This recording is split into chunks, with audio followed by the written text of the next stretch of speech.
स्त्री प्रकट होती है वो कोई सामान्य नहीं होती, वो तापसी पैदा होती है, ऋषि पत्नी पैदा हुई। अब तापसी जब पैदा होगी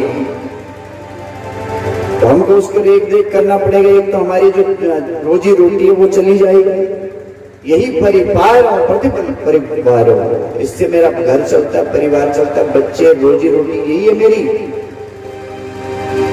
आपके पैर चरण लगने से ये सब निकल जाएंगे, क्योंकि ये नाव जो है वो नारी बन जाएगा। कोई बात नहीं, हम इधर उधर कुछ करके काम चला लेंगे, पर ऐसे सामान्य नारी वो पैदा नहीं होगी, वो तापसी पैदा होगी। अब तापसी पैदा होगी, किस दिन खाने पीने में इधर हो गया, इधर उधर हो गया, कहीं उसने श्राप दे दिया तो हमारा तो सत्यानाशी हो जाएगा, पूरा जीवन गड़बड़ हो जाएगा। और प्रभु सच हो तो मेरा परिवार इसी पे पलता, मुझे कोई दूसरा काम नहीं आता, इसके अलावा मुझे कोई दूसरा काम नहीं आता।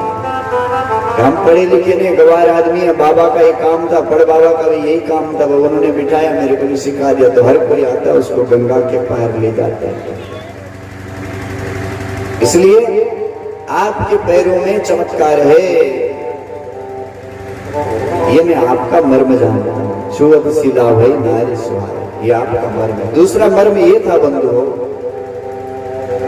कि जब रात्रि के समय में सारे गांव के जितने केवट थे, सब अच्छे अच्छे पैसे वाले थे, सबसे गरीब केवट था उस गांव में, इसके नाव भी बेटे पुरानी एकदम नाव। जितने गांव के सब केवट थे वो सब अपने अपनी नाव को सजाने में लग गए। क्यों?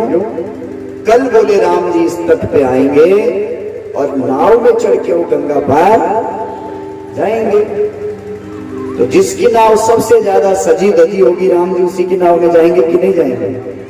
और हमारा जो राजा निषाद राजा है वो भी ये चाहेंगे कि हमारे यहाँ जो मेहमान आया है वो फटी नाव टूटी नाव में जाए, ऐसा चाहेगा?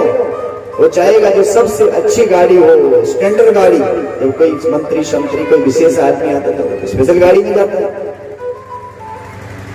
तो हमारा जो राजा है वो उसी नाव में बिठाएगा जो सबसे ज्यादा सजी धजी होगी, सबसे अच्छी बनी होगी। मैं गरीब आदमी, पहली टूटी फूटी नाव, मेरे पास पैसा भी नहीं, कुछ अच्छा बिछाना नहीं, कुछ बैठने के लिए अच्छा सा आसन नहीं, कुछ भी नहीं मेरे पास फूल नहीं, पाती नहीं, मैं कैसे नाव को सजाऊं? बैठे बैठे वो केवट रो रहा था, सब अपने नाव सजाने में लगे थे।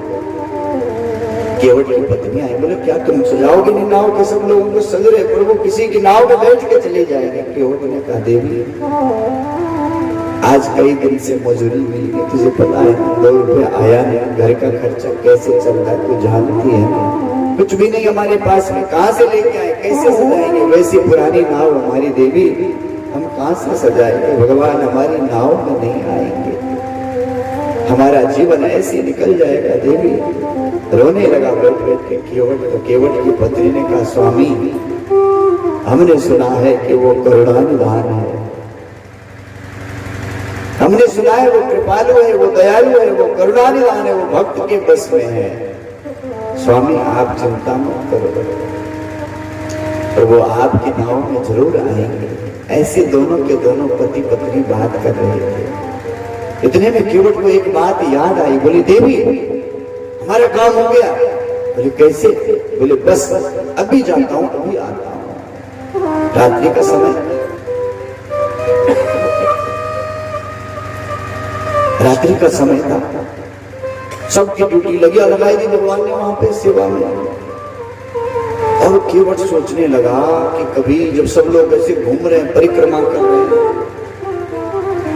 केवट सोच रहा है कि किसी तरह से हमारा जो मालिक है निषाद राजा, एक बार बस उससे बात कर लो, बस एक बार किसी तरह से मेरे पास। छोटे आदमी के पास बड़ा आदमी आता है क्या? हा? छोटे आदमी के पास बड़ा सेठ आएगा क्या उसकी झोपड़ी में? वो सोचता है किसी तरह से एक बार हमारे जो सेठ हैं निषाद राजा, एक बार मुलाकात हो जाए, बात कर लो। इतने में क्या हुआ कि निषाद ने सोचा ये लोग बराबर घूम रहे कि नहीं, एक बार देख के आओ। निषाद जैसे घूमते घूमते घूमते निकल रहा था, वहीं पीछे से केवट ने आवाज लगाई, स्वामी। अरे कौन है? कहीं किनारे बैठा हुआ था केवट। हाँ क्या हुआ, किधर क्यों बैठे? आपसे बात करनी है साहेब। एक मिनट देंगे, थोड़ा सा बात करनी है। पहचान गए कि निषाद पहचान गए केवट को? अरे केवट तू? हाँ साहब थोड़ी बात करनी है। हाँ बोल क्या बात है? साहब थोड़ा आ जाओ मेरे पास में। महाराज पास में नहीं। बोले क्या बात है? बोले साहब आपको याद है कि नहीं? पर मुझे याद है। क्या है बोलना? अरे बहुत सारे काम रहते अपने को खबर नहीं रहती, याद रहता नहीं। बता ना क्या बात है? बोले साहब कई साल पहले एक दिन रात्रि में आप जंगल में भटक गए थे, याद है आपको? अरे अरे हाँ तुम्हें याद दिलाया उस दिन का। हाँ मैं तो मर ही जाता उस दिन, क्योंकि रास्ता हमको पता ही नहीं था। तुम कहीं से वहां रास्ते में मिल गए, तुमने हमको रास्ता बताया था, क्योंकि तुम लोग रात में चलते हो, हम लोग बड़े लोग रात को थोड़ी ना आते। गाड़ी खराब हो गई थी अपनी, तो अच्छा हुआ उस दिन तू मिल गया था, नहीं तो वहां तो जंगली जानवर मुझे, तूने मेरे प्राण बचाए। साहिब उस दिन आपने 2 वरदान के लिए कहा था कि कुछ मांग ले। हमने कहा साहिब आपकी कृपा दृष्टि है, कुछ नहीं चाहिए, पर साहिब आज अवसर आया है, आज समय आ गया, मुझे कुछ चाहिए, आप देंगे? अरे निषाद ने कहा हमारे यहाँ साक्षात भगवान नारायण आया है, अरे ईश्वर हमारे द्वारे पे आया है, आज जीवन हमारा धन्य बन गया भैया। आज के दिन अरे तू प्राण मांगे, मैं प्राण देने के लिए भी तैयार हूं, तू चाहे तो प्राण दे। साहिब प्राण प्राण कुछ भी नहीं चाहिए। क्या चाहिए बोलो तुझे? बोले मुझे एक ही चीज चाहिए कि गंगा के किनारे जितनी नाव लगी हैं, एक भी नाव मेरी नाव के अलावा गंगा के तट पे नहीं रहनी चाहिए, इतना मुझे चाहिए साहब। केवल मेरी नाव रहे, बाकी कोई नाव नहीं रहे। अब वचन था। दक्षिण केवल ने कहा अरे भाई लोगों सुनो सुनो सुनो, क्या है? बोले गंगा के किनारे जितनी नाव लगी हैं सब नाव हटाओ वहां से। कहा? बोले कुछ डुबा दो, कुछ किनारे लगा दो, दूर खड़ी कर दो, केवल इस केवट की नाव रहनी चाहिए। हमने कह दिया अभी, और राजा है जो कानून निकाल दिया, निकाल दिया। सारी नावें हट गई, केवल केवट की नाव गंगा के तट पे है। ये मर्म केवट जानता है, और उसका मालिक सामने खड़ा है राम जी के। अगर इतनी ढिढाई करता केवट तो उसने डांटा नहीं था कि केवट कैसे बैठा, शर्म नहीं आती? भगवान हमारे यहाँ चल, तेरी नाव नहीं दूसरी नाव में बैठ के हम ले जाएंगे, ऐसा बोल सकता था ना। पर निषाद राजवी वचन में बना हुआ, क्योंकि उसको पता है कि मैं केवट को वचन दे चुका हूँ, इसलिए वो भी चुप खड़ा है राम जी के साथ में। ये मर्म को केवट जानता है कि दूसरी कोई नाव नहीं, मजबूरी है तुम्हारी मेरी नाव में ही जाना, बाकी कोई दूसरी नाव नहीं। इसलिए अगर तुम्हें पार जाना है, आप पार जाना चाहते हो तो एक उपाय है। क्या उपाय है? बोले पैर धुलवा लो, बस इतनी सी बात है। आप एक बार पैर धुलवा दो, पद कमल धोई चढ़ाई नाव नाथ कछ उतराई चाहो।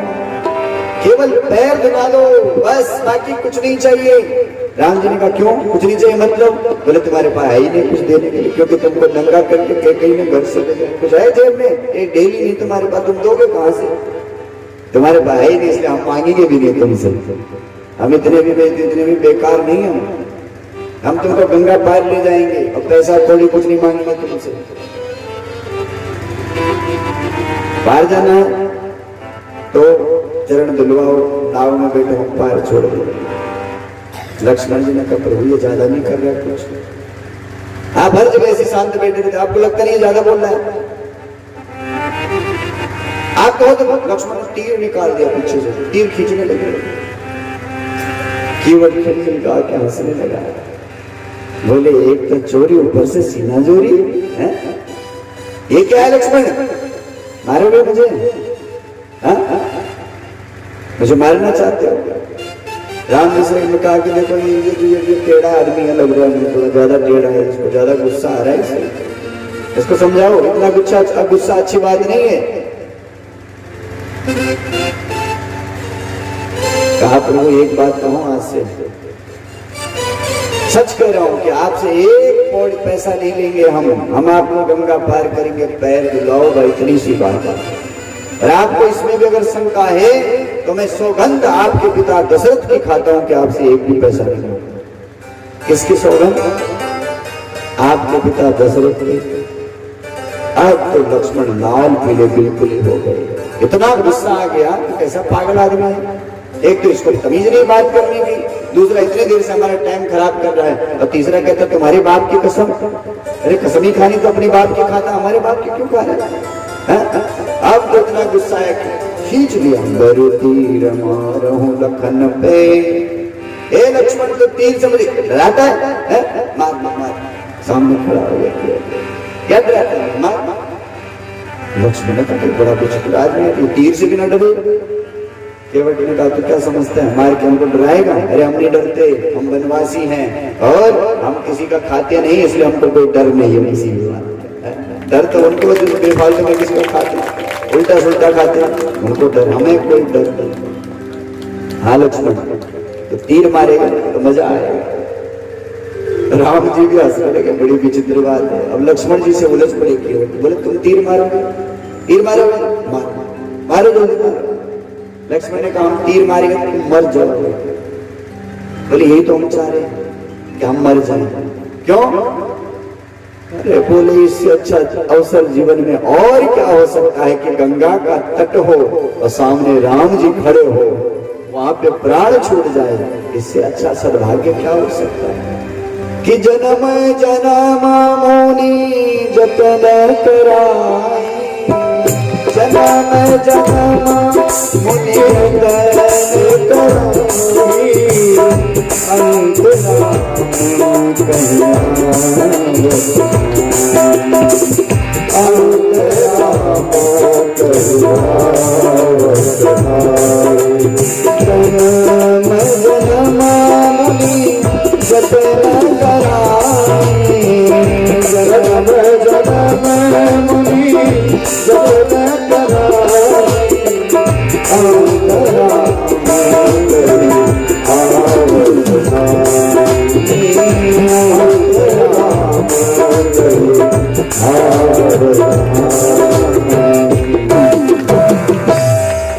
बोले आदमी जिंदगी भर प्रयत्न करता है, यत्न करता है कि मरते समय मुख में राम का नाम आए, मरते समय मुख में राम का नाम आए, पर आता है नहीं आता है। क्यों? बोले उसका इतना दृढ़ है नहीं जब कि वो अंत समय में राम को याद करे। वो तो बेटा छोरे को याद करे, वो दुकान को याद करे मरते समय कि मेरी दुकान में कौन होगा, मेरी चाकरी कौन करेगा, हम मर जाएंगे तो इन बच्चों का क्या होगा। ये नहीं सोच रहा है कि पूरा जिंदगी कबाड़ बना दिया मैंने अपने, मेरे मरने के बाद मेरा क्या होगा। ये सोच रहा है कि बच्चों का क्या होगा, इनका तो जो होगा अच्छा होगा, पर तूने ऐसा पूरा जीवन गवाया है, तेरा क्या होगा वो तू जान साहब। उसकी चिंता मत कर, उसकी चिंता तो ईश्वर को है, जिसने उसको बनाया है उसकी चिंता वो करेगा। केवट ने कहा तुम मारोगे, इतना अवसर जीवन में आएगा नहीं। मेरे सामने राम है, गंगा जी का तट है, राम जी के भाई शेष जी हमें मारेंगे तो हम दो से भी कर लो। लक्ष्मण ने कहा लो कर लो बात, ये तो टेढ़ा ही है, बड़ा विचित्र है। इतना टेढ़ा तो मैं हूं, तो मेरे से भी ज्यादा टेढ़ा निकला। लक्ष्मण बड़े चिंतित हो गए। बोले लक्ष्मण जी चिंता मत करो, और भी काम आ गया आपको करने, इतना ही नहीं हम मरेंगे यहाँ पे, आप हमें मारोगे हम मर जाएंगे। हमारे का छोटे छोटे बच्चे, बड़े बच्चे भी नहीं, बाद में तुमको लकड़ी लानी पड़ेगी, किसके लिए? बोले चिता बनाने के लिए। और इतना ही नहीं, तुम्हें कंधा भी देना पड़ेगा, तुमको नहीं राम जी को भी देना पड़ेगा। तुम दोनों भाई कंधा लगा करके मुझे गंगा के तट पे ले जाओगे, मेरी चिता लगाओगे और फिर अपने हाथ से अग्नि दोगे। जैसे राम के हाथ से अग्नि लगेगी तुम्हें क्या दुर्गति होगी मेरी? मैं तो सीधा तुमसे पहले बैकुंठ पहुंचने वाला है। तुम इधर ही घूमते रहोगे, हम बैकुंठ पहुंच जाएंगे। इतना दिव्य। जब केवट ने कहा, बोले अच्छा और क्या होगा? बोले और क्या होगा, जब हम चले जाएंगे तो तेरी ईद मेरी जो है वो सारी तुम्हारी जिम्मेदारी। हम गरीब आदमी, अब कहाँ से बामन जी माएंगे? कहाँ से लाएंगे तेरा बामन? वो बामनों के लिए जो सामान है वो कहाँ से लाएंगे? कल हमारे तिवारी जी हमसे निवेदन रात में बैठे बैठे बात कर रहे थे, कहां से निकल आया साहब। हाँ, स्थिति ऐसी थी कि एक ढेला नहीं जेब में और चल पड़े यज्ञ करने के लिए। स्थिति ऐसी थी कि परिवार ही कोई चला गया रहा। स्थिति ऐसी बनी कि अब क्या होगा, कैसे होगा। लेकिन गृह लक्ष्मी अगर सही हो तो आप हर कार्य को सही रूप में कर सकते हैं। गृहिणी गृह लक्ष्मी अगर आपका जैसे मैं परसों निवेदन कर रहा था, थोड़ा थोड़ा निकालो, थोड़ा थोड़ा निकालो, क्यों? ऐसे निकलेगा नहीं, थोड़ा थोड़ा निकाल के इकट्ठा करोगे तो किसी दिन ऐसे यज्ञ में तुम फट से निकाल के अपने पति को दे दोगे, जब कहेगा कि कुछ नहीं। लो लगाओ, आप भी लगाओ, सब लोग लगा रहे तो आप ज्यादा लगाओ, तब निकलेगा वो। केवट ने कहा इतना ही नहीं, सब 13वीं 12वीं तुमको करनी पड़ेगी, और इतना ही नहीं, हमारी 13वीं 12वीं हो जाएगी तो ऐसे करो, हम जिंदा हैं अभी तो चलो गंगा के तट पे चलते, पहले हमारे पितरों का तर्पण कर लो, पहले तेरे पितरों, आप बाद में कौन करेगा? अरे उनने काम क्षत्रिय में थोड़ा मंत्रों के बल, तुम गुरु जी के गुरुकुल में गए थे कुछ दिन के लिए, अल्पकाल सब विद्या पाई, तुम सब विद्याएं वेद सब जानते, चलो राम जी पहले मंत्र तुम्हें पढ़ो। अब लक्ष्मण बोला भैया इससे तो लगना ही नहीं, चलो चुपचाप। तो भाई इतना क्या बोला कि सुन के वट के वे प्रेम लपेटे अटपटे विहसे करुणाए चितई जानकी लखन तन। इतना क्या बोला कि अब राम जी हंसी रोकते रोकते रोकते भीतर जोर से हंस पड़े। जो हंसे लक्ष्मण देखते रह गए, अरे इतने दिन के बाद सारा विरह का दुख का समय चल रहा था, जहां से घर से निकले थे वीरानी थी, वीरानी में हम थे, पर आज जो भी हो इस केवट ने मेरे राम को हंसा दिया है, इस केवट ने मेरे प्रभु को हंसा दिया है। विहसे करुणा एन चितई जानकी लखन। बोले भगवान राम केवट को देख के नहीं हंसे, बल्कि जानकी और लक्ष्मण देख के भी हंसे। लक्ष्मण की तरफ देखा हंसे, और फिर जानकी की तरफ देख के हंसने लगे। लेकिन उधर क्यों देख के हंसे?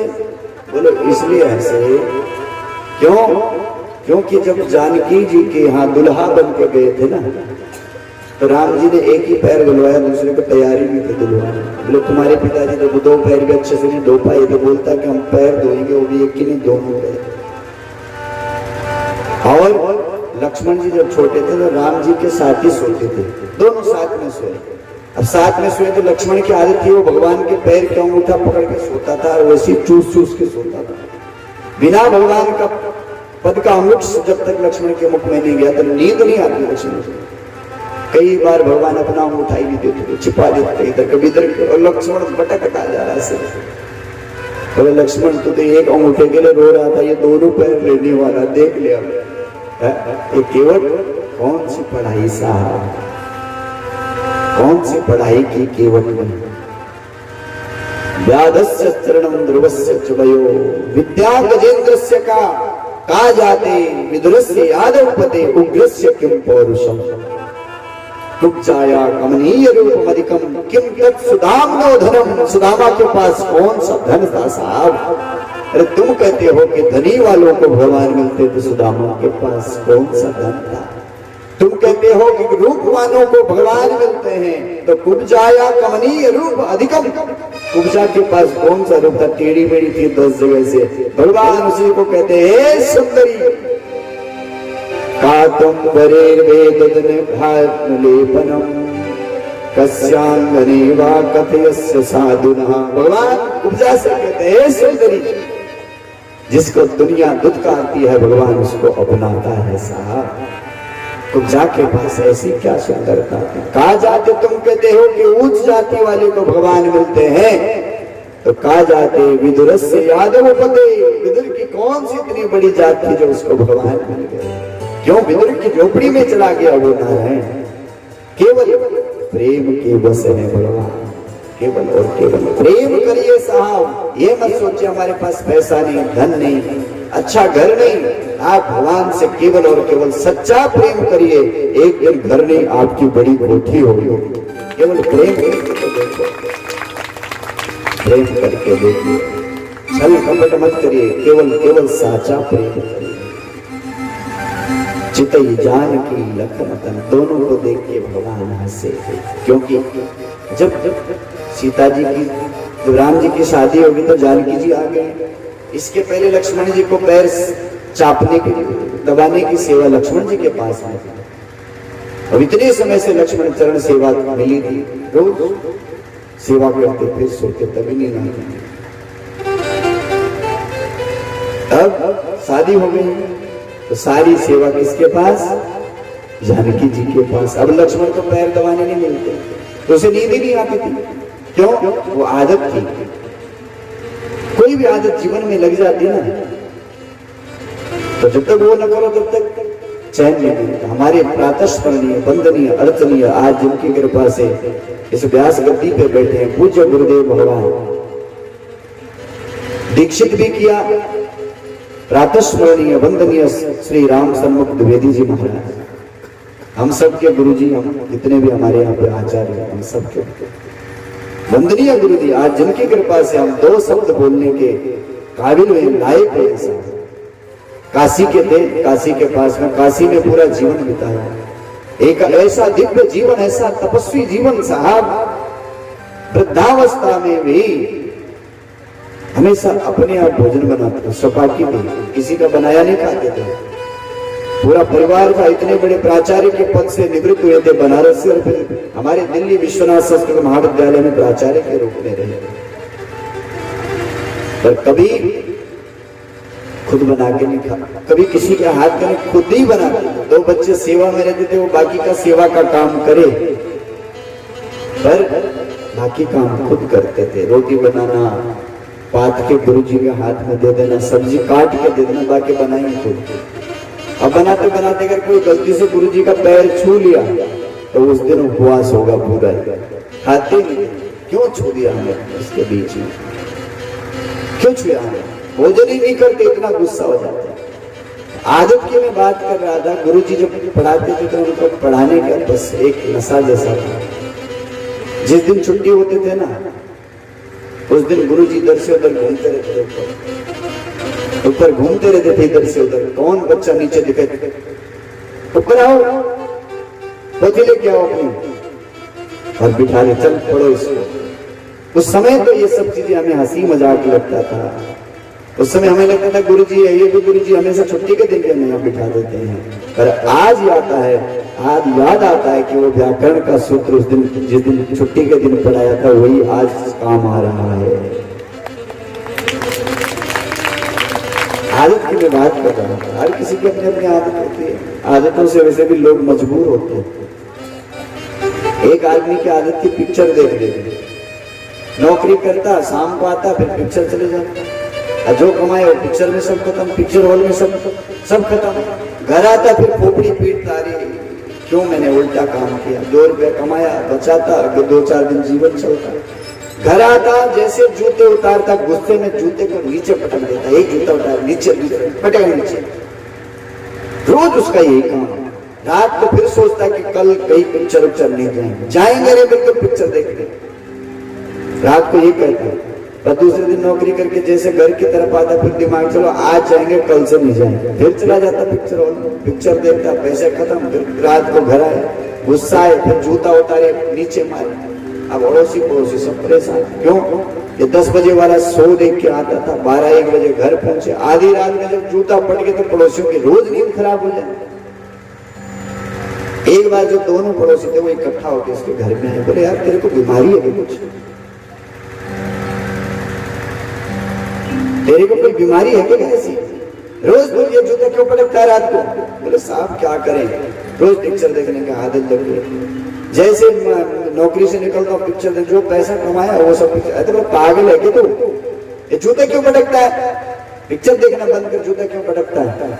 बोले वही तो आदत बन गई, हम क्या करें। कल से तूने जूता पटका, हम कंप्लेंट करेंगे, जेल में बंद करा देंगे। जूता हमारी सबकी नींद खराब होती है, आधी रात को 2 बजे तो आता है, इधर जूता पटके, कल से मत करना। वैसे साफ कल से गलती नहीं होगी, बिल्कुल नहीं होगी।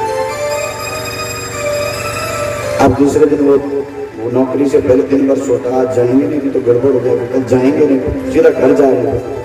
अब जैसे पिक्चर हॉल के पास से निकल ही रहा था, सोचा यार आज चले जाएंगे, बोले जूता उता कुछ नहीं पड़ेगा, चुपचाप काम चला देंगे। अब गया पिक्चर हॉल के अंदर, पिक्चर पूरी देखी, तो पछतावा लेके घर में आया। जैसे बैठा वो तो रोज की आदत थी, फट से जूता निकाला, जो जूता पटका तब तक याद आ गया जूता तो पटका नहीं था, क्योंकि पड़ोसी मेरे जेल में बंद करवा दी, तो उसने जूता, दूसरा जूता पटका ही नहीं, एक ही जूता पटका, चुपचाप बिस्तर बंद कर सो गया। अब दोनों पड़ोसी सुबह सुबह घर में पहुंच गए।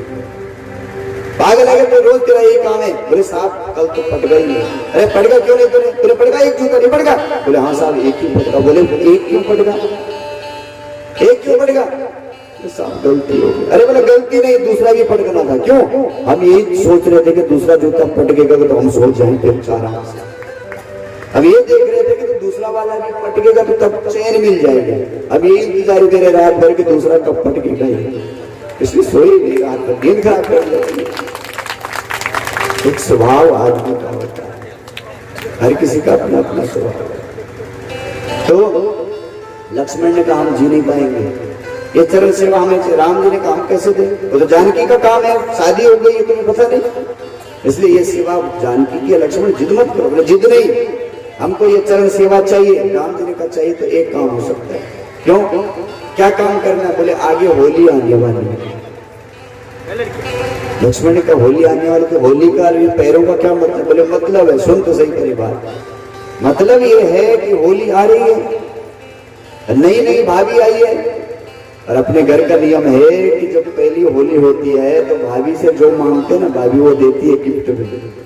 इसलिए अब एक अवसर है, जिस दिन होली रहेगी, होली के दिन देखो सबके सामने मत बोलना। राम जी को पता है कि अगर लक्ष्मण सबके सामने बोलेगा और जानकी बेहोश हो गई तो बाद में मेरी भी पिटाई लेगी। लक्ष्मण तो पीटेगा पिताजी के हाथ से, हमारी भी पिटाई ले जाएगी। इसलिए बोला सबके सामने मत बोलना, कान में बोलना जानकी जी को। क्या बोला? ये बोलना भाभी चरण सेवा हमें दे दो, बस इतना बोलना, फिर मिल जाएगी तुम्हें। भाइयों भैया मिलेगी। बोले मिलेगी, क्यों नहीं मिलेगी, मिल जाएगी।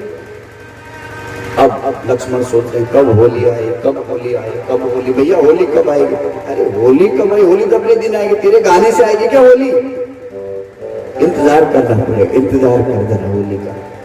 आ गई होली का दिन, सब रंग पिचकारियां खूब खेली गई, खूब कूदे सब। हमारे तिवारी जी कह रहे थे कि होली किस दिन मनाएंगे हम लोग होली को। मैंने कहा होली उस दिन मना दिया तो तुमने हमारे सारे होली रास्ते में, कोई इधर से फेंक रहा है, कोई उधर से फेंक रहा, सारे लाल पीले कपड़े कर दिए। उस दिन बना दिया उन्होंने होली। बोले ऐसी होली नहीं करेंगे गुरुजी, फूल होली करेंगे, आपकी तरफ कोई रंग डालने का मतलब ही नहीं। मैंने कहा व्यासपीठ है ये तो सावधानी आपको रखनी पड़ेगी। वहां तो चलो हम रास्ते में थे कोई बात नहीं, तो रास्ते में तो जिसकी मर्जी जो आई वो कर सकता है। अरे व्यासपीठ है, यहाँ मर्यादाएं बहुत होती है। फिर खेलने लगे बच्चे, दुकान पर नहीं कहां से थैला उठा के गया। अब अच्छी बात है, अपनी मस्ती में सब आए, पर ये भी ख्याल रखना चाहिए कि कहाँ क्या चीज करना है क्या नहीं करना। इन चीजों का बच्चों को विशेष करके ख्याल रखना चाहिए। एक बार मना कर दिया कि बच्चों ये नहीं करना तो नहीं करना चाहिए, नहीं तो दोष लगता है। तो होली का भाई इंतजारी होली की। होली आ गई, रंग खेले गए, खूब मस्ती हो गई। शाम का समय, लक्ष्मण कब शाम का समय आ गया, अब तो मिल जाएगी चरण से। शाम का समय जानकी जी बैठ गई, उर्मिला जी बैठ गई, मांडवी सुरकीर्ति सब बैठ गए, क्योंकि एक से बड़ा बड़े से छोटा तो सबने मांगना है अपने अपनी भाभियों से। सबसे पहले भरत जी की बारी आई। भरत जी मांगेंगे किससे? जानकी जी से। जानकी ने कहा भरत जी आपको क्या चाहिए? बोले माँ आपके और राम जी के चरणों की प्रीति प्रेम चाहिए, ये आशीर्वाद दे दो, बाकी कुछ नहीं चाहिए। बोले तथास्तु। अब लक्ष्मण तो बोला अपना काम करवाना है कैसे करके भी। इधर भी देख रहा है उधर भी देख रहा, बाबूजी दूर गए कि नहीं, कहीं गड़बड़ी हो जाए मांगते समय। इतने में दशरथ जी थोड़ा दूर चले गए उधर कुछ व्यवस्था देखने के लिए। बोले अब अवसर, फट से जानकी जी के पास गए। भाभी माँ आपसे हमको तो जरूरी मांगो। जरूरी क्या, सबको मिल रहा है। बोलो लक्ष्मण क्या चाहिए? बोलो जल्दी बोलो क्या चाहिए? जो चाहे, आज तो पहली बार मांग रहा है, मांग क्या चाहिए?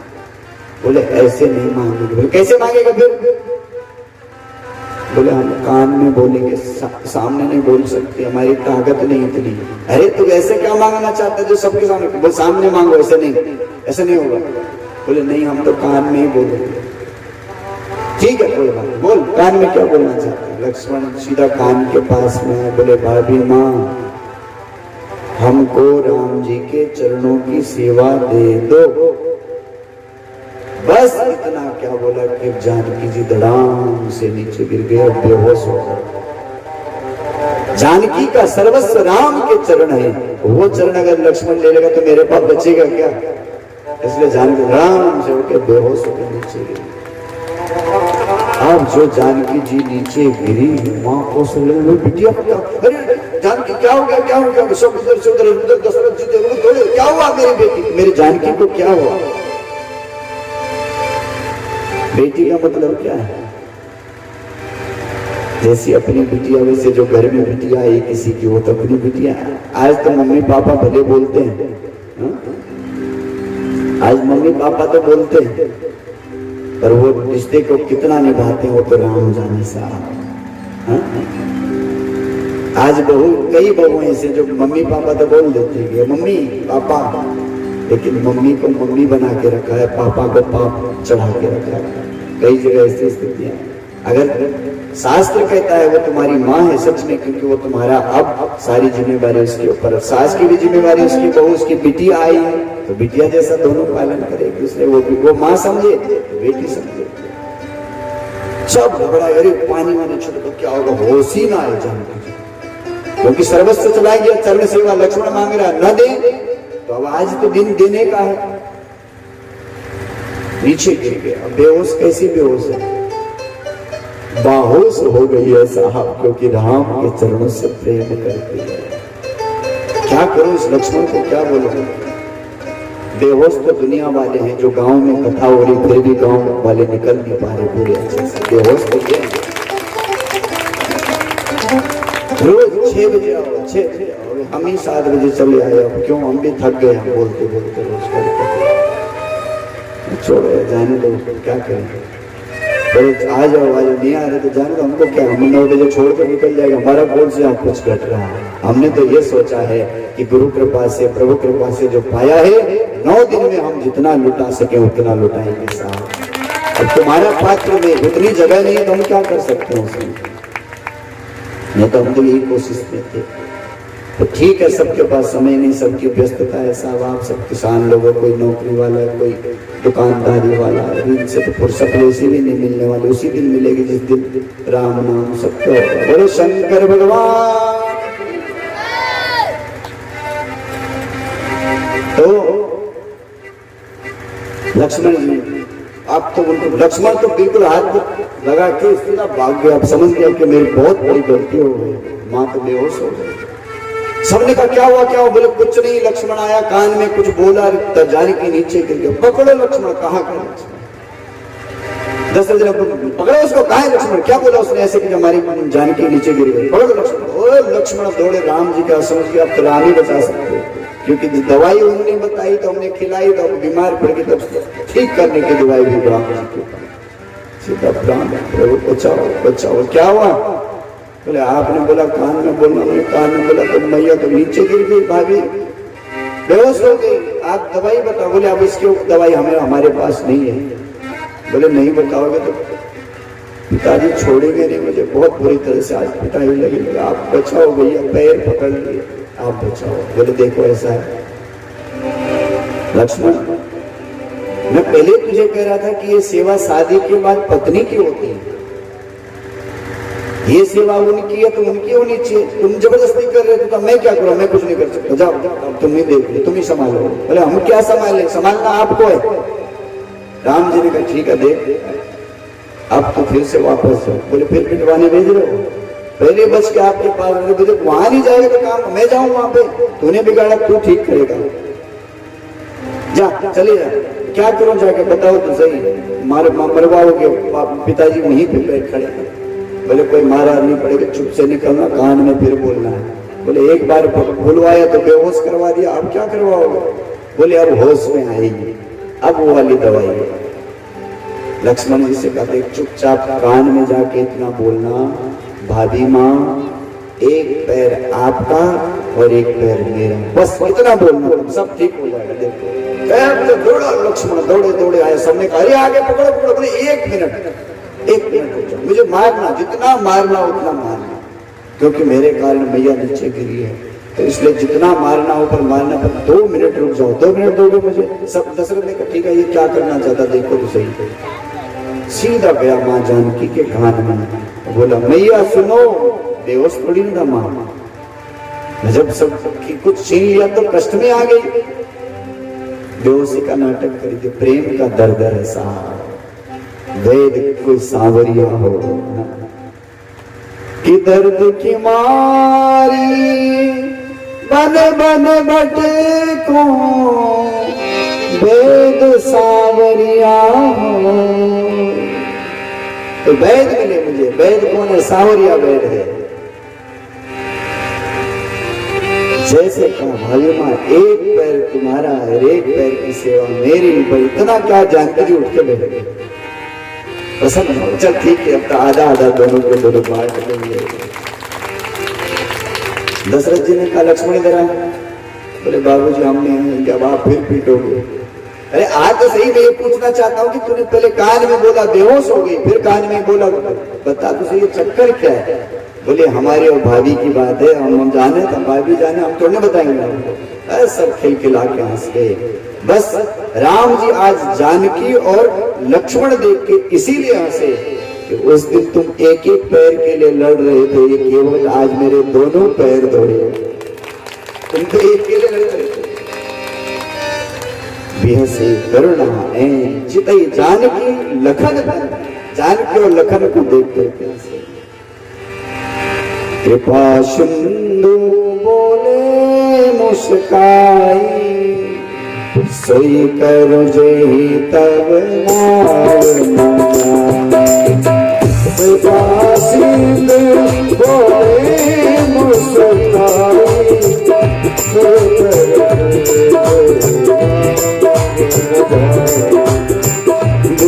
ज्ञान जल पाया पठारो, जल पाई पठारो,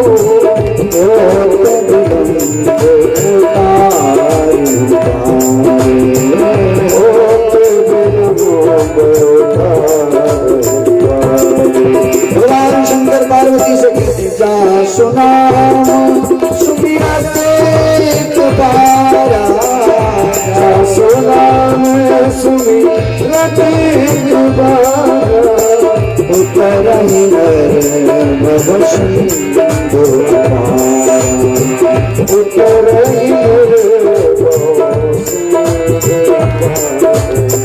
सोई पाल के बताई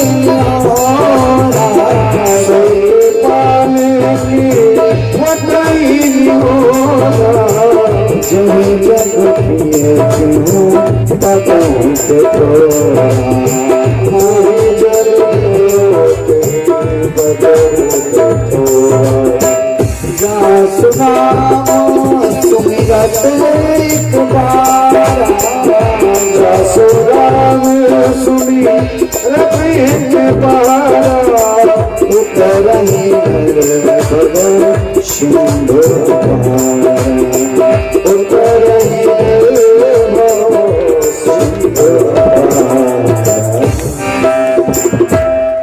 भगवान महादेव बोले हे देवी पार्वती, जिसका नाम मात्र लेने से संसार रूपी सागर से पार जीव चला जाता है, वही नारायण, वही राम। आज केवट का न्योहरा करे कि मुझे गंगा पार करा दे भैया। जो जीव को संसार रूपी सागर से पार लगाता, वो कहता मुझे, क्या वो गंगा का पार नहीं कर सकता है? क्या वो गंगा से पार नहीं जा सकता है? जा सकता है, पर उसका भक्त खड़ा है और हटीला भक्त खड़ा है सामने। इसलिए भक्त की हट के आगे भगवान अपनी हट को छोड़ देते हैं। भक्त की हट के आगे भगवान कहते मेरा हट कुछ नहीं। अहम भक्त पराधीनो या स्वतंत्र द्विजः, भगवान कहते मैं स्वतंत्र नहीं हूँ, मैं स्वतंत्र हूँ। बोले किसके स्वतंत्रता में हो आप? बोले मैं भक्त के अधीन हूँ, जिधर मेरा भक्त चाहता है। हिताई अहीर की छोहरिया, छचिया भरी छाछ दो छम छम नाचे। अहीर की छोरिया कहते कन्हैया तो को माखन चाहिए, माखन को लोंदा चाहिए कन्हैया? बोले हाँ ना भाभी दे ना। बोले कन्हैया पहले गेहूं के अंदर गुण है सब बिन ले, सारे गुण किनारे कर, इसके बाद मुझे माखन का लोंदा मिलेगा। कन्हैया ने सारे गुण बिन दिए। बोले अब नहीं मिलेगा। क्यों? अरे भाभी तूने तो कहा था कि ये सब बिनना, मिल लिया ना मैंने। बोले नहीं, अभी नाच के दिखा। अभी तुझे नाचना पड़ेगा। ताही अहीर की छोहरियां, छोरियां कहती हैं कि जब नाच के दिखा तो भगवान नाच जाते हैं। क्यों नाचता है? क्योंकि वो भक्त के प्रेम के वशीभूत है। भक्त चाहे तो उसे नचा सकता है और भक्त चाहे साहब तो उसे रुला भी सकता है, तो भक्त के लिए रोकता भी है। आज केवट कहता है प्रभु पैर धोऊंगा तो पैर ले लूंगा। भगवान ने कहा देख भाई, तुझे पैर धोने से संतुष्टि है, तुझे टेंशन है कि कहीं मेरी नाव नीचे कुछ नहीं होने वाला, पर फिर भी तुझे लगता है कि पैर धोने से सब कुछ ठीक हो जाएगा। जा जल्दी कर, नाक जल लेके आ, पैर धो ले, पार जाना, जल्दी कर। केवट ने कहा एक बात बताओ प्रभु, आपको वनवास कितने वर्ष का मिला है? लक्ष्मण ने कहा तुझे वनवास से क्या लेना है? तुझे तो गंगा पार करना, वनवास से क्या मतलब कितने वर्ष का, तुझे क्या करना उससे? पर लक्ष्मण जी हर बात में आप ज्यादा टेढ़ी टांग मत करोगे, चुपचाप बैठे रहो। आप चुपचाप बैठे रहो। लक्ष्मण तो अब चुपचाप बैठ गए। क्यों? ये लक्ष्मण कौन है? लक्ष्मण जी हैं शेष नारायण। कौन है लक्ष्मण? शेष नारायण। और जो एक केवट है ये समुद्र में रहने वाला एक कछुआ है। पहले जन्म में एक कछुआ था, समुद्र में रहता था। इस केवट इस कछुए के मन में आया, इस समुद्र के अंदर भगवान शेष के ऊपर साई है, शेष के ऊपर शयन करते हैं, मैं इसी समुद्र में रहता हूँ, क्यों नहीं मैं भगवान के पैर छू दूं। ऐसा किसके मन में आया? इस बच्चे के मन में नहीं आया, तुम्हारे मन में आया जो ध्यान उधर जा रहा तुम्हारा। हाँ, केवट के मन में आया। तभी बोल पाओगे, जब पूछेगा कोई तो तभी जवाब दे। भाई बिटिया के नीचे बुला दो सीधा यहाँ पे।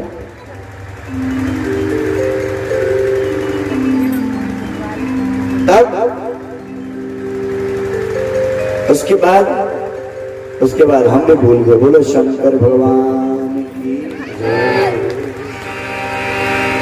प्रबल प्रेम के पाले पड़कर उसके बाद केवट जो है भगवान से कहता है प्रभु इसलिए आपके पैर धोना चाहता हूं कि जो मैंने बताया वो तो है ही पैरों में, पर प्रभु आपके पैर धोऊं। आपने कहा कि तुम्हें जल्दी किस बात की है?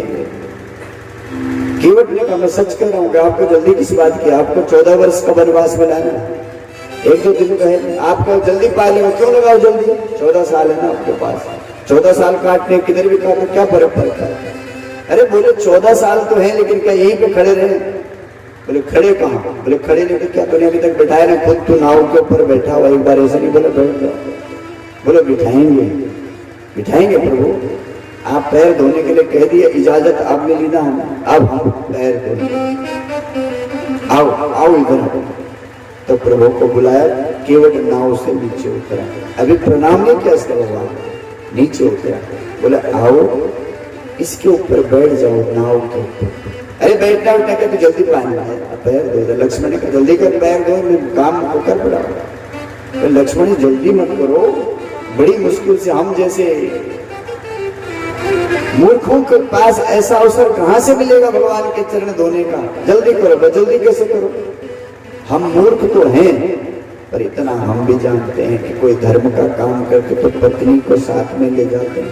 ये हमारी पत्नी यहाँ तो दिख रही तुमको, पत्नी घर में है, फिर बोले अभी घर जाएंगे, उनको लेके आएंगे, फोन तो है नहीं, तुरंत फोन लगाते बुला लेते हैं, तो फोन उनको कुछ है नहीं, अभी घर जाना पड़ेगा। लक्ष्मण ने कहा प्रभु अब देखो ये तो विचित्री आदमी, अभी 1-2 घंटे यहाँ पे बिठा। मतलब राम जी ने कहा कोई बात नहीं, हम चुपचाप देखते रहो। तो मैं निवेदन में भूल ही गया था उसमें, ये कछुआ था केवट और शेष नारायण के ऊपर भगवान शयन करते। शेष कौन? आज लक्ष्मण है। तो एक कछुआ सोचता है कि मैं भगवान के पैर छूं, धीरे धीरे धीरे धीरे भगवान के चरणों के पास वो पहुंचना ही चाहता था। अब शेष बिस्तरे में कोई चीज आएगी तो वो जागृत है, कोई सोया हुआ होगा। लक्ष्मण जी ने शेष ने अपने पूंछ से उसके छोटे से दूर जाकर फेंक दिया, वो बेचारा कहीं दूर पड़ गया। फिर से उसने कोशिश की भगवान के चरण पकड़ने की, धीरे धीरे धीरे धीरे भगवान के जैसे पैरों के पास में आया वैसे फिर से शेष नारायण ने एक जोर का जो झटका मारा तो वो कछुआ कहीं इतनी दूर जाकर उल्टा पड़ गया। अब कछुआ उल्टा होता तो सुलटा कैसे होगा बेचारा? कोई दूसरा कछुआ सुलटा करे उसको, फिर उल्टा पड़ गया। वहीं बैठे बैठे रोने लगा, हे नारायण तू तो दयालु है, तू कृपालु है प्रभु, ये शेष मुझे आपसे नहीं मिलने देता, हे राम कृपा करो। राम जी ने कहा, हे कछुआ तू चिंता मत कर, आज इस शेष की बारी है, एक दिन तेरी बारी आएगी, ये तुझको देखता रह जाएगा। और वही जो समुद्र में रहने वाला कछुआ आज वो केवट बन गया। सामने लक्ष्मण जी शेष जी खड़े हैं, एक भी लक्ष्मण जी की चल नहीं रही, जो चल रही है वो सब किसकी चल रही है? केवट की चल रही है, सब केवट। केवट ने कहा जो बोलना है तुमको बोला, हमको जानते हैं, तुमने हमको उस समय नहीं करने दिया, आज हमारी चलेगी, चुपचाप खड़े हो उधर, नहीं ज्यादा जल्दी जाओ गंगा पार, उधर सामने में पानी कम है, वो नीचे धारा है, वहां पानी इतना इतना है, और कहो तो बता दो वो कौन सी जगह है। तो लक्ष्मण ने कहा ठीक है उधर ही ले चलिए, दिमाग खराब कर रहा है, सुबह शाम हो गया, चल उधर ही चल। केवट ने कहा देखो साहब, हमारी ये नाव है और इस नाव से हमारा घर परिवार चलता है, इससे जो हम पार करते पैसा मिलता है, फ्री में थोड़ा ले जाएंगे, फ्री वाले वहां जाते हैं, हम वहां बताने भी आए आपको, जाओ फ्री वाले उधर जाते हैं, वहां से चले जाना, आज तो वहां पे वो गहरा भी है, ध्यान रखना उधर ही डूब जाओगे, नहीं तो ये भी बोल दिया साथ में। लक्ष्मण ने कहा इधर बोलता है कम पानी, उधर कहता डूब जाओगे। राम जी ने कहा देखो ऐसा है लक्ष्मण, शांत बैठ जाओ, दिमाग गर्म मत करो, इधर दिमाग गर्म से काम नहीं चलेगा, क्योंकि ये भक्त और भगवान की लीला है, चुपचाप बैठ के देखो बस। लक्ष्मण बैठ गए, जा भाई अब तू जाएगा घर, तो जाता रहो। केवट धीरे धीरे धीरे धीरे पैर, क्या दुल्हन है कि तो नहीं, इधर से धीरे धीरे कदम बढ़ा, जल्दी जा, बोले पैर में पता नहीं चोट लगी है कल की, वो जो कांटे काट रहे थे रात को, जो हमारे सामने का कि सारे कांटे के ऊपर कांटा गड़ गया पैर में, हम तेज नहीं जा पाते। केवट धीरे धीरे धीरे घर पहुंचा, घर में आया, देवी सुनती हो? वो कुछ अपने मन सुनती, क्या तुम्हारी रोज ऐसे खटखट, बोलो क्या काम है? काम नहीं, इधर क्या है स्वामी बोलो। बोले गंगा के तट पे राम आ रहा है, और तू कल कह रही थी ना कि वो करुणानिधान है, वो कृपालु है, देवी हमारी नाव के पास आया, चल जल्दी। सच में आप सच कहते? बोले हाँ लाला, कोई कुछ बर्तन वर्तन है अपने घर में अच्छा सा साफ सुथरा अच्छे वाला? बोले हमारे घर में कोई अच्छा वाला बर्तन नहीं, एक थाली है, परात है, जिस परात में हम रोज आटा बनाते हैं, आटा सनते, वो थाली है, वो ले चले।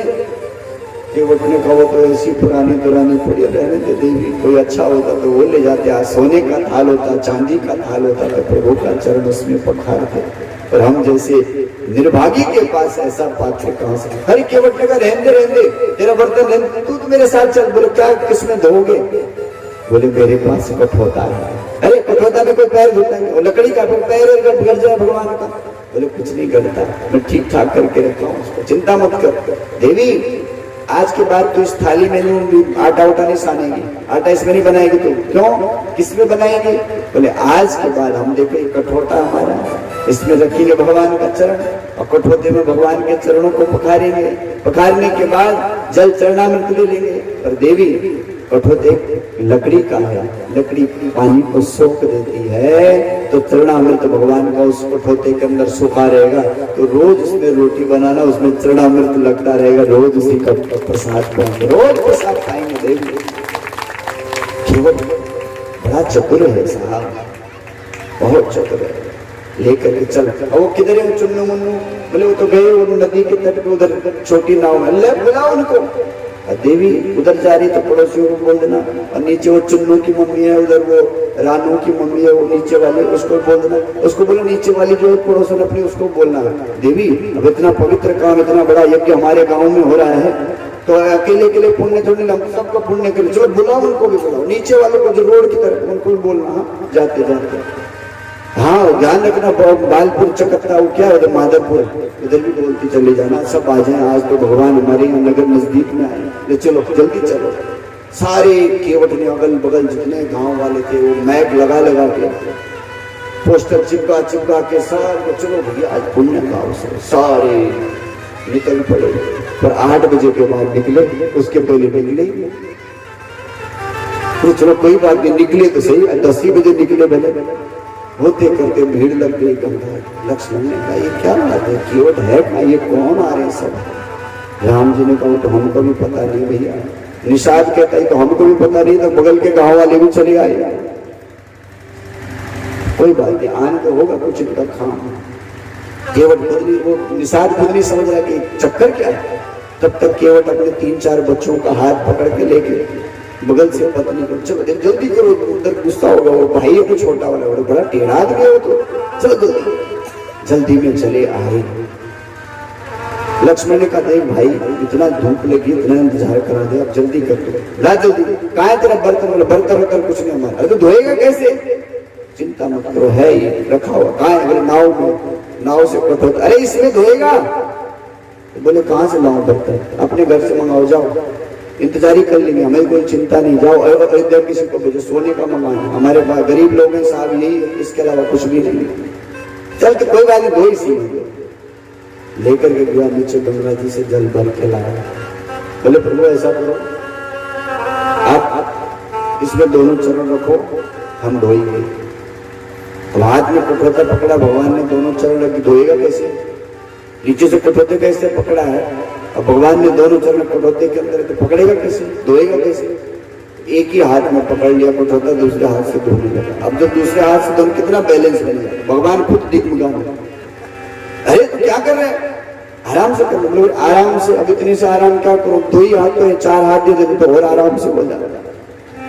प्रभु आप चिंता मत करो, आप गिरेंगे नहीं, आप नहीं गिरेंगे, गिरने वालों को आप खुद उठा लेते हैं प्रभु, आप कहाँ गिरने वाले हैं, आप तो सब गिरने वालों को उठाते हैं। इसलिए प्रभु आप चिंता मत करो। लक्ष्मण ने कहा धीरे धीरे करो, मतलब धीरे तो करो, अक्सर धीरे क्या करो, आराम से धोने लगा जब चरणों को। भगवान ने कहा देख भाई मुझे तो डर लगता है, केवट मुझे डर लग रहा ना, मैं नीचे गिर जाऊंगा। बोले इतना ही डर है ना प्रभु, तो अपने दोनों हाथ को मेरे सिर में रख लो, ऐसे पकड़ के रखो मुझे, क्योंकि झुका था नीचे। बोले दोनों हाथ मेरे सिर में। लक्ष्मण ने कहा भैया जल्दी करो, इसके खोपड़ी में हाथ रखो, उसको बुद्धि ठिकाने आए, पागल हो गया ये तो। केवट ने कहा लक्ष्मण जी पहले इतनी तेज बुद्धि थी, अगर राम जी का हाथ पड़ गया तो डबल तेज हो जाएगी फिर बुद्धि, अब और कमाल होगा फिर। लक्ष्मण ने कहा भैया तेरे से तो हम हर तरह से हार गए, हमने साथ सरेंडर कर दिया, जो करना तो आराम से। तो लक्ष्मण दूर जाकर बैठ, उसने मस्त होकर के भगवान के चरण पखाड़ने लगा, बड़े भाव और प्रेम से भगवान के चरणों को पखाड़ने लगा। राघव चरण जल जात हो। आइए एक छोटा भाव भगवान का, और बड़ा सुंदर है यही की भाषा मिलती जुलती नहीं, यहाँ प्रेम भूषण जी का है। कोशिश करेंगे, क्योंकि साहब हम तो कई भाषाओं के भजन गाते हैं, तो कहीं मिक्स ना हो जाए, पता चले कि गुजराती के साथ ये मारवाड़ी मिलके यहाँ की भाषा का भजन बदल। कोशिश करेंगे आप और हम बड़े भाव प्रेम से। बोलो शंकर भगवान की जय।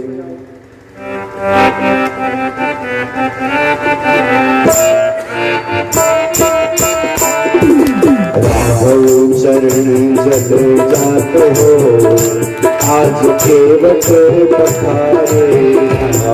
चरण जल जात हो, आज केवट पखारे। चरण जल जात हो, आज केवट पखारे। चरण जल जात हो, आज केवट पखारे। छोटे कठोरा में आन गंगा जल, छोटे कठोरा में आन गंगा जल, छोटे कठोरा में आन गंगा जल, छोटे कठोरा में आन गंगा जल।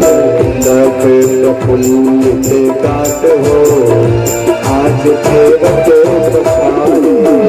लख प्रफुल्लित गात हो, आज केवट पखारे। चरण जल जात हो, आज केवट पखारे। राघव चरण जल